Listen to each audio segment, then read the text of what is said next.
Hello guys. आज हम इस वीडियो में विश्व विख्यात कवि सूर्यकांत त्रिपाठी निराला का जीवन परिचय करेंगे। इस वीडियो को लास्ट तक ध्यान से देखिएगा, तभी आपको सूर्यकांत त्रिपाठी निराला के बारे में पूरी जानकारी मिलेगी। इस वीडियो में हम सूर्यकांत त्रिपाठी निराला के जीवन के बारे में, उनकी रचनाओं के बारे में और उनकी भाषा शैली पर विचार करेंगे। अगर आपको ये वीडियो पसंद आए तो इसे सब्सक्राइब जरूर कीजिएगा और साथ ही बेल बटन को भी दबाइएगा, जिससे आपको मेरी आने वाली सभी वीडियोस मिल सके। आइए शुरू करते हैं। जीवन परिचय। सूर्यकांत त्रिपाठी निराला का जन्म सन 1897 ईस्वी, जो कि विक्रमी संवत कितना होगा 1953 में बंगाल के महिषादल राज्य के मेदिनीपुर जिले में हुआ था। इनके पूर्वज उत्तर प्रदेश के उन्नाव जिले के गढ़कोला गांव में रहते थे। निराला जी के पिता राम सहाय त्रिपाठी महिषादल स्टेट में नौकर होकर वहीं जा बसे थे। 3 वर्ष की अवस्था में ही आपकी माता का स्वर्गवास हो गया। इनकी पढ़ाई लिखाई राज्य की ओर से हुई थी। निराला जी को बचपन से ही संगीत में गहरी रुचि थी, अतः इन्हें बंगला और संस्कृत की शिक्षा दी गई। 15 वर्ष की अवस्था में ही आपका विवाह हो गया था। हिंदी का ज्ञान आपने अपनी धर्मपत्नी से ही प्राप्त किया था। एक पुत्र तथा एक कन्या को जन्म देकर इनकी पत्नी संसार से विदा हो गई। पिता और चाचा का भी स्वर्गवास हो गया। छोटी अवस्था में परिवार का सारा बोझ इनके कंधों पर आ पड़ा। निराला जी का सारा जीवन संघर्षों में ही बीता। परिवार में एकमात्र पुत्री बची थी, लेकिन 20 वर्ष की आयु में वह भी चल बसी। पुस्तक प्रकाशकों और अखबार के मालिकों ने भी इनका खूब शोषण किया। गरीबी और पारिवारिक संघर्षों में पिसकर ये विक्षिप्त हो गए, यानी पागल हो गए थे। जीवन के अंतिम दिनों में आप विक्षिप्त अवस्था में इलाहाबाद दारागंज में एक कोठरी में रहते और रात दिन के सृजन तथा चिंतन में ही लीन रहते।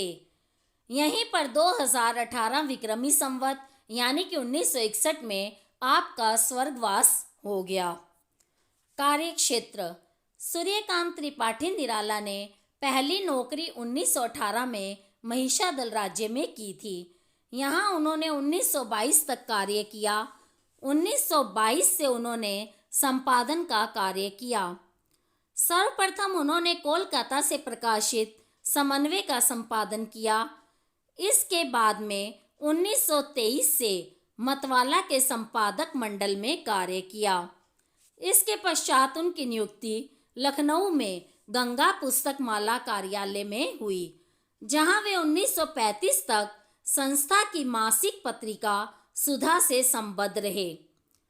1935 से 40 तक वे लखनऊ में ही रहे तथा यहाँ रहकर उन्होंने स्वतंत्र लेखन का कार्य किया। निराला की रचनाएं।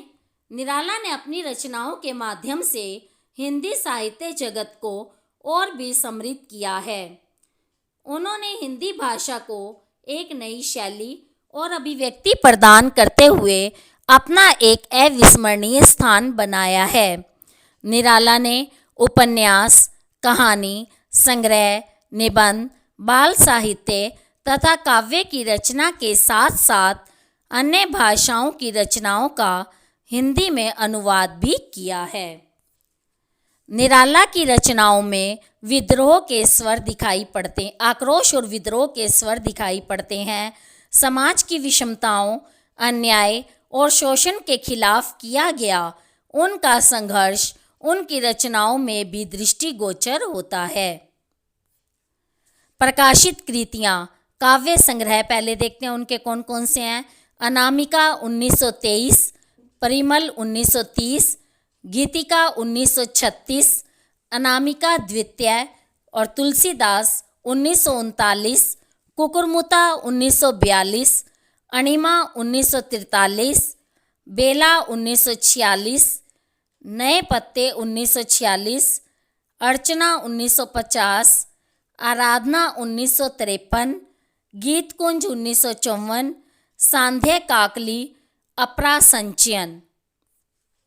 उपन्यास अप्सरा 1931, अलका 1933, प्रभावती 1936, निरुपमा 1936, कुल्ली भाट 1938 से 39, बिल्लेसुर बकरिया 1942, चोटी की पकड़ 1946, काले कारनामे 1950 जो कि अपूर्ण रह गया, एक चमेली है इनका उपन्यास वो भी अपूर्ण रह गया, और इंदुलेखा भी अपूर्ण रह गया।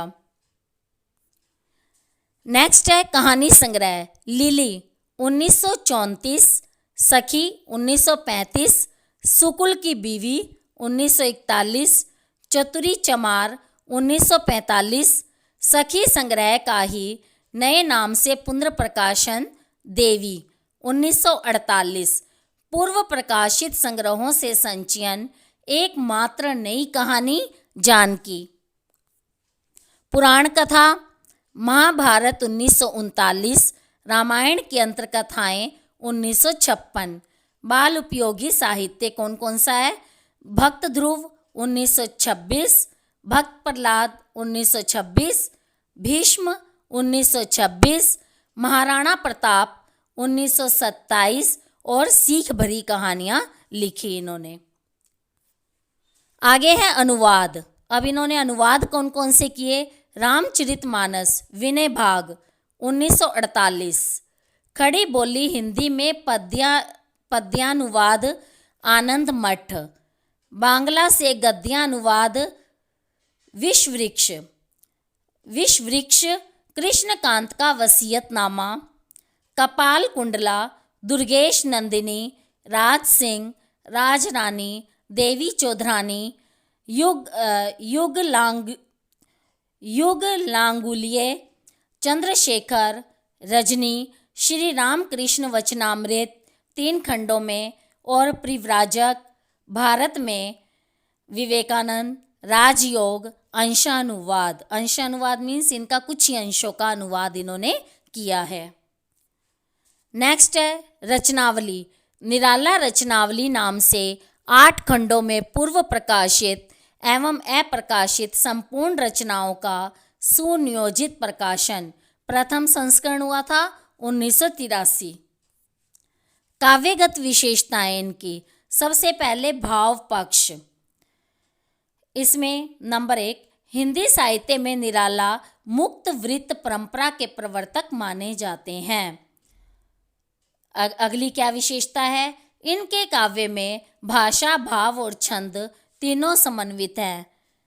आगे है, ये स्वामी विवेकानंद और स्वामी रामकृष्ण परमहंस की दार्शनिक विचारधारा से बहुत प्रभावित थे।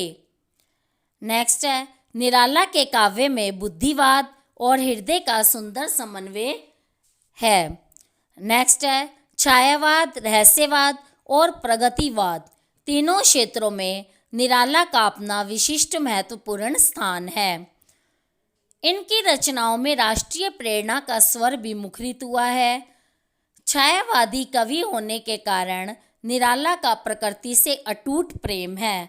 उन्होंने प्रकृति चित्रण में प्रसाद जी की ही भांति मानवीय भावों का आरोप करते हुए एक नया दृष्टिकोण प्रस्तुत किया। मीन्स इन्होंने प्रकृति चित्रण करते हुए मानवीकरण का ज़्यादा प्रयोग किया, मानवीकरण अलंकारों का। नेक्स्ट है कला पक्ष, भाषा शैली। निराला जी की भाषा संस्कृत गर्भित खड़ी बोली है। यत्र तत्र बांग्ला भाषा के शब्दों का भी प्रयोग मिल जाता है। इनकी रचनाओं में उर्दू और फारसी के शब्द भी प्रयुक्त हुए हैं। इनके काव्य में जहाँ हृदयगत भावों की प्रधानता है, वहाँ भाषा सरल, मुहावरेदार और प्रवाहपूर्ण है। निराला के काव्य में प्राय 3 प्रकार की शैलियों के दर्शन होते हैं। वो 3 शैलियाँ कौन कौन सी हैं? नंबर 1, सरल तथा सुबोध शैली, जो कि हमें कहाँ दिखाई देती है? प्रगतिवादी रचनाओं में। नेक्स्ट है क्लिष्ट और दुरूह शैली, यानी कि जो थोड़ी मुश्किल होती है, वो हमें दिखाई देगी रहस्यवादी एवं छायावादी रचनाओं में। नेक्स्ट है हास्य व्यंग्यपूर्ण शैली, ये हास्य व्यंग्यपूर्ण रचनाओं में ही दिखाई देगी। नेक्स्ट है रस छंद अलंकार। निराला के काव्य में श्रृंगार, वीर, रौद्र और हास्य रस का सुंदर और स्वाभाविक ढंग से परिपाक हुआ है, मीन्स इन सब का वर्णन हुआ है। निराला जी परंपरागत काव्य छंदों से सर्वथा भिन्न छंदों के प्रवर्तक माने जाते हैं। यानी परंपरागत कवियों ने जिन छंदों का प्रयोग किया यह उन सब से मुक्त माने जाते हैं। इनके मुक्त छंद दो प्रकार के हैं, तुकांत और अतुकांत। दोनों प्रकार के छंदों में लय और ध्वनि का विशेष ध्यान रखा गया है। अलंकारों के प्रति निराला जी की विशेष रुचि दिखलाई नहीं पड़ती। इन्होंने प्राचीन और नवीन दोनों प्रकार के उपमान का प्रयोग किया है। मानवीकरण और विशेषण जैसे अंग्रेजी के अलंकारों का भी इनके काव्य में प्रयोग मिलता है। तो ये हुआ आपका निराला का जीवन परिचय। इसके बाद हम नेक्स्ट वीडियो लेकर हाजिर होंगे जो कि होगी उत्साह, इन्हीं की कविता। Okay, bye.